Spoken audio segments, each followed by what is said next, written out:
welcome back. We're grammar splaining our way through who and whom. This is video 4 of what I think is going to be 5 bite-sized chunks, but let's take a step back for a second. You've probably noticed by now that what we're really doing is studying subjects and objects in the context of who and whom. And you must remember this: who is always a subject, whom is always an object. That's right. In fact, subjects and those do words, hit, love, fascinate, are necessary in every English sentence. The doer and the do, subject and verb.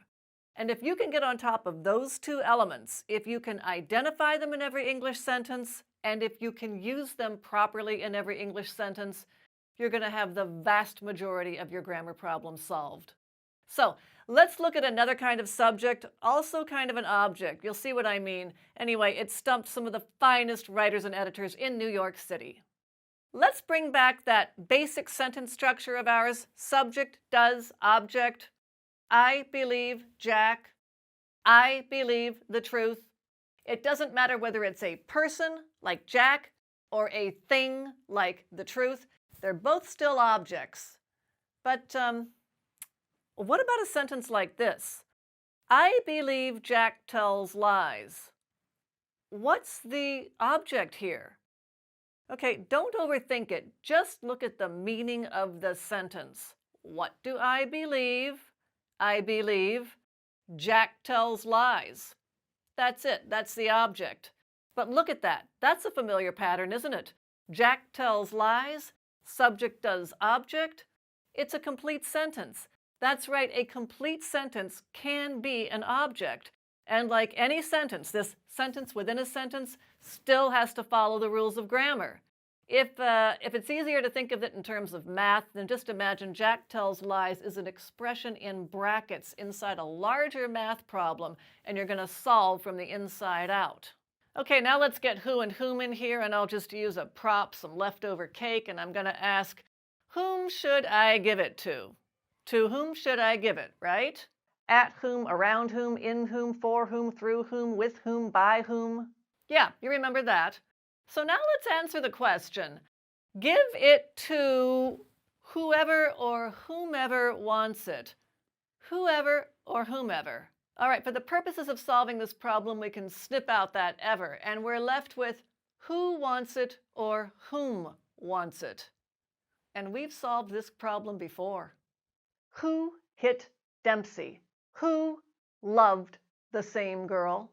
Who fascinates everyone? That's right. Who wants it? Just add the ever back and put this into our sentence. Give it to whoever wants it.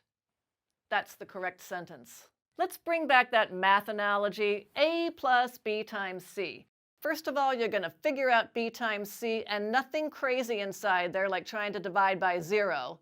And then you're going to add the A to that. You don't go A plus B and then multiply your way merrily along. In the same way, you're going to get that sentence within a sentence right first and add 2 to the totality of the sentence. Got that?